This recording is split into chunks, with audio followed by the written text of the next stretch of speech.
I'd rather regret the things I have done than the things I haven't done. Some people believe hanging on and holding in it. However, there are times when it takes a lot of strength to let it go and just do it. Hello everyone, I'm Deepa Sharma, a lawyer by profession and a counselor by choice. And welcome to my channel Aspire Alliance, in which we're going to talk about the legal topic which will educate the society and especially the law students. And my today's topic is divorce. Divorce by mutual consent. Divorce by mutual consent. Please like and subscribe my channel Aspire Alliance. You can also seek the online advice by visiting our website and also drop in the suggestion over the email. Now, what is divorce by mutual consent? When the both husband and the wife they agree that they cannot live together and the best solution is divorce, then they may present a petition before the honorable court without putting any allegation against each other.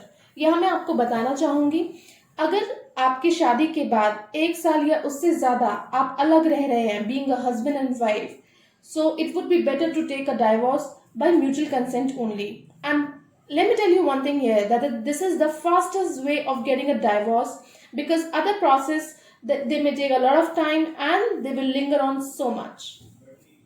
Requirement to be complied with for a mutual divorce. It is required that both the parties have been living separately for a period of not less than 1 year. Requirement number 2, that both the parties have failed together for any reason, be it a personal reason or professional, but whatever, the outcome is that they are not living happily together and no reconciliation or adjustment or compromise is possible between them. Requirement number 3, both the parties have freely consented to the agreement of dissolution of marriage. That consent should not be taken by fortune, fraud, undue influence or any such thing. Now, what are the steps involved in mutual divorce? For that, we have to file a petition under Section 13B of the Hindu Marriage Act. And let me tell you one thing here. There we have 2 motions. First motion and second motion. Now, step 1. Step 1 is the filing of a joint petition. A joint petition is a joint statement by both the partners that due to their differences which can no longer be solved, and that is why they cannot live together, and that is the reason they should grant a divorce. The statement has to be signed by both the parties. This may also contain an agreement with regard to the split of assets, custody of children, and so on. Step 2 is appearance of parties. Both the party has to appear before the honorable court when the honorable court fixes a date for the appearance of the parties. Step 3 is scrutiny of the petition by court. The court thereafter scrutinize the petition which is being presented by the party, and the court, if feels, may also attempt to bring a reconciliation between the party. Step 4 is the recording of statement and passing of the order of first motion. The statement of the party has to be recorded on oath, and an order of first motion is to be passed by the honorable court. And let me tell you one thing here also, that after the passing of 6 months, the party again has to appear before the court to file the second motion. This has to be filed within a period of 18 months from the date of presentation of the application of first motion. Step 5 is the second motion. After 6 months of the first motion or by the end of the reconciliation period, if both the parties do not agree to come together, then the party may file for the final hearing for the second motion.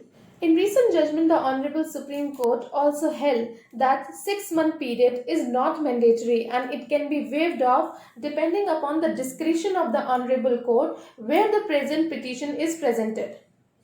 और अगर आप 18 महीने के अंदर अंदर अपना second motion का petition नहीं दायर करते हैं, तो मैं आपको बताना चाहूँगी कि कोर्ट जहां आपने अपनी पिटीशन दायर की है डाइवोर्स के लिए, वो आपको डिक्री नहीं देगा. Step 6. Decision of the court. The most important requirement for the grant of divorce by mutual consent is the free consent of both the parties, that is, the husband and the wife. And during the entire process of a mutual divorce, if the court has a doubt regarding the same, the court will never grant you a divorce by mutual consent.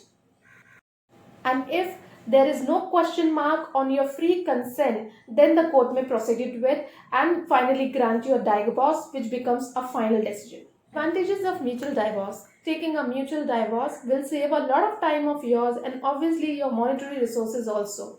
With the ever arising number of applications being filed for a divorce matter, mutual consent divorce is one of the best options to get with. Now, way to file the divorce case, the parties are required to file the divorce before the family court where they have last resided or at a place where the marriage is solemnized. Now, what are the documents required to be filed?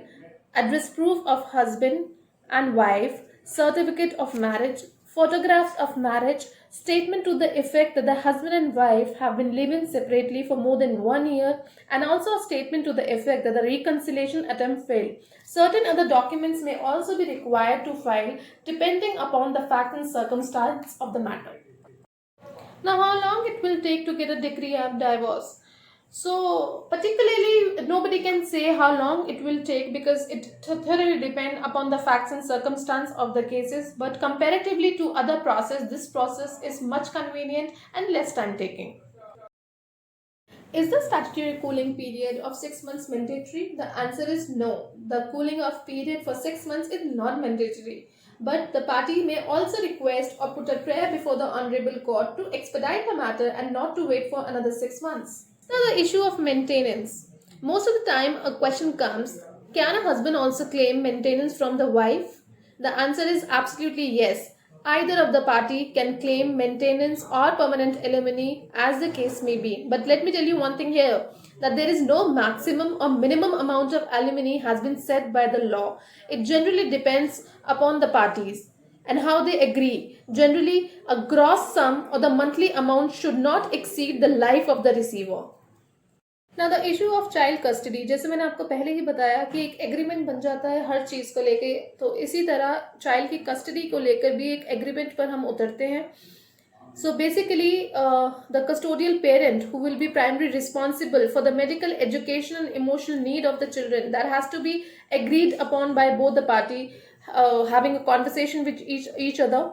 And further, who will remain the physical custody of the child, the duration of visitation right, the interim custody, how the child gonna be living and educational cost will be met out, etc. For that, there has to be a agreement, and the spouse can even opt for a joint custody. So the parent, one of the parent will be a primary caretaker and the second one will be having a visitation rights. In the end, thank you so much for watching my video, and please like, share and subscribe my channel for the next upcoming videos. Till then, be safe and stay at home.